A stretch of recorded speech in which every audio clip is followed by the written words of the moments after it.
Tracy and Todd here today to talk to you about the Expobar machines, and we have two models we want to share with you. It's the Office Pulser and the Office Control. Now Todd, these are prosumer machines, and you have a direct relationship along with the manufacturer. Why don't you tell us a little bit about that? Yeah, I've had the pleasure of working with Expobar for many years now. I contacted them quite a while ago about importing their machines, and then I've had a great relationship. I've gone over to meet with them. They're in Gandia, Spain, right on the Mediterranean. Ooh, sounds beautiful. Yeah, planned it over a weekend, stayed on the beach. It was very nice. They treated me nice. And but the best part is they make little adjustments for us as we need them, as we upgrade the machines. These machines have been around for a while.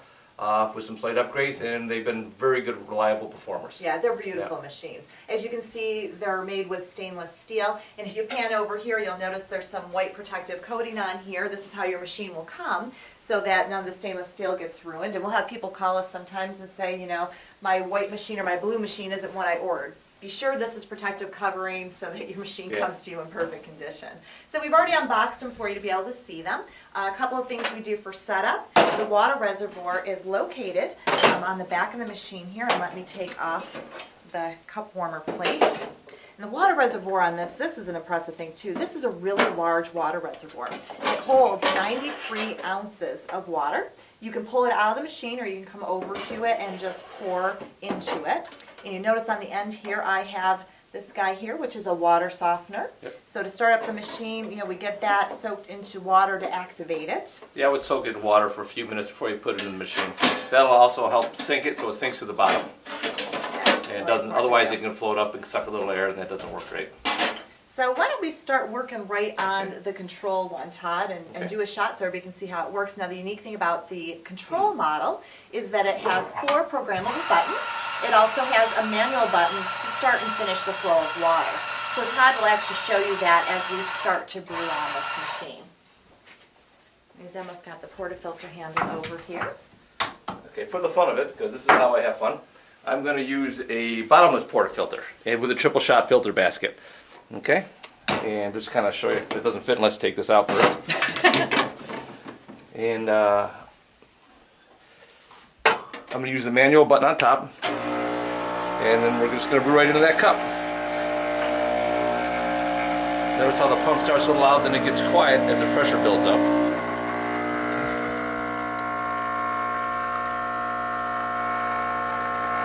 Look at that nice crema, nice even flow through the filter basket.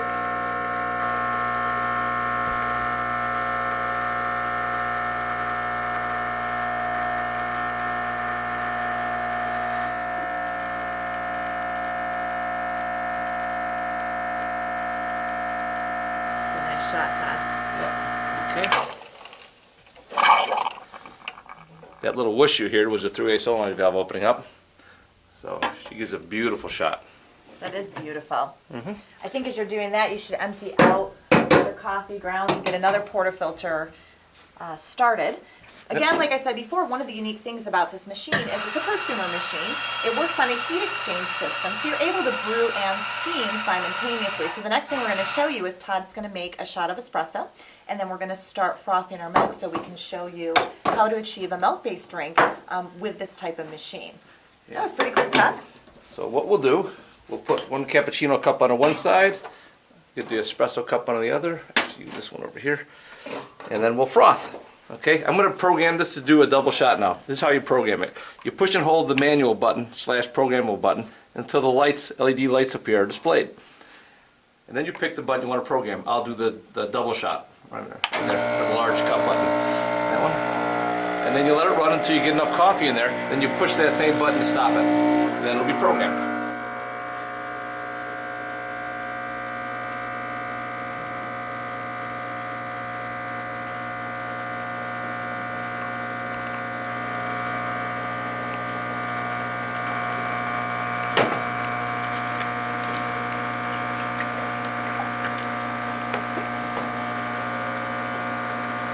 How we look at there? That looks pretty good, so I'll stop it there. And always purge any water out of the wand.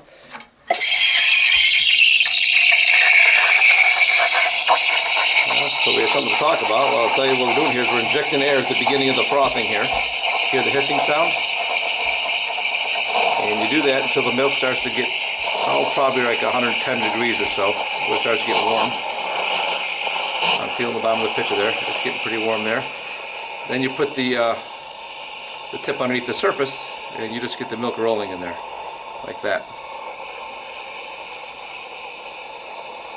Until you get it pretty hot to the touch.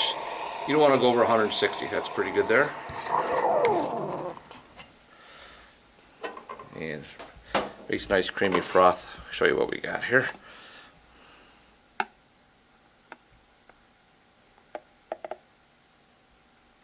Oh, Todd, that's beautiful. And then we'll do a little latte macchiato. A little more. And those are some nice drinks. Yeah, very Look how nice. easy it is to do with this machine. Exactly. This machine is a great value. Now the next thing, Todd, if you want to add a little bit of steam in there and clean off that. Oh yeah, the maintenance, which I'm really good at. Take a damp rag, wipe it down, and run a little steam through it, just to clean that off. There you go. That's all there is to that. Fantastic. Yep. So not only does it perform great and make a great drink, but let's kind of show them why it makes such a great drink, Todd, and break into this machine. Take a look inside. Yep. And as you're starting to pull that in the reservoir out, let me show you what's up front here. You have a hot water dispenser, so you can open that, get hot water dispensing through that, and they have a light over here. That light will go on whenever the heating element in the boiler is energized. So in a second you'll probably see that go on. Okay, now it's on. And this is the main power switch is right underneath here. Okay, now we can take it apart. I wanted to remove that water reservoir, but you kept pulling water. He's gonna get that. Okay. Okay. Get inside of there. So you can see the footprint of it is a really nice footprint. It's 15 by 25 height. It's 9.5 inches wide and 16.5 inches deep. It does have a 900 watt boiler on it, and Todd's going to be Well, able actually, to it's a show little you more some watts of than that. that. It's 975 at 110 volts, 1275 at 125 volts. So you hear a lot about wattage on boilers, but a lot of it has to do with what the incoming voltage is to your house. So it's going to vary a little bit. That's coming off pretty quickly. Yep. And what does this thing weigh? Was it like 35 pounds? Yeah, it's substantial. Yeah. It's definitely built like a tank, without a doubt. Okay. And bother you.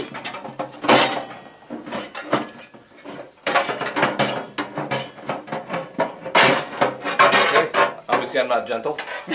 Okay, so these two wires here, these go to a switch here that's underneath the reservoir. Okay, I'll pull them off. Oh, also make sure you turn the power off. And that's a little switch, reservoir hits that, so that's how it knows it has water in it. Okay, very nice. Now, one of the things that I like about the machine, Todd, is that it does have the ability to sense whether or not the machine has water. So if it doesn't have water, it will send it and turn off the heating elements so that you don't burn out your boiler, which is really nice. Correct. Yeah. And in the front here, we're going to show you where the three-way solenoid valve is, and then the brew pressure controller.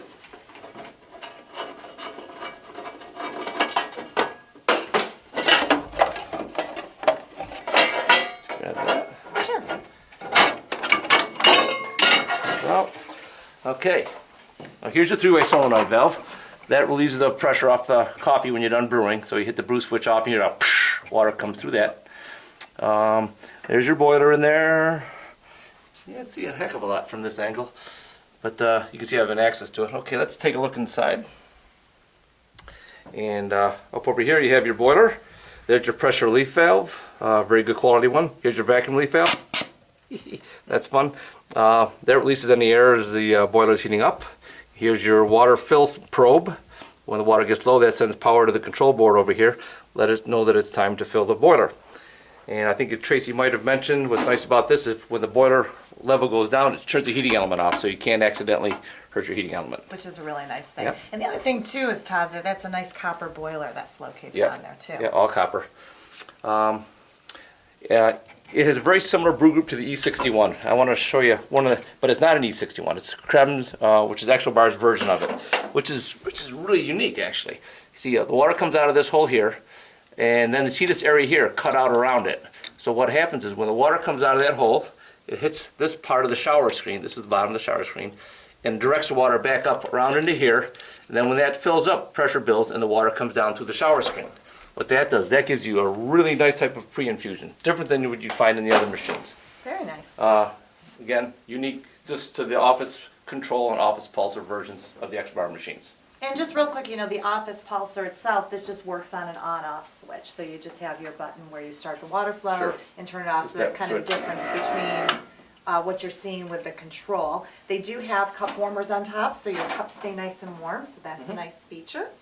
And it just makes an incredible Yeah, drink, as yeah. I saw. So stand by and we'll do some more videos on the maintenance of these and how to do your water softener and back flushing.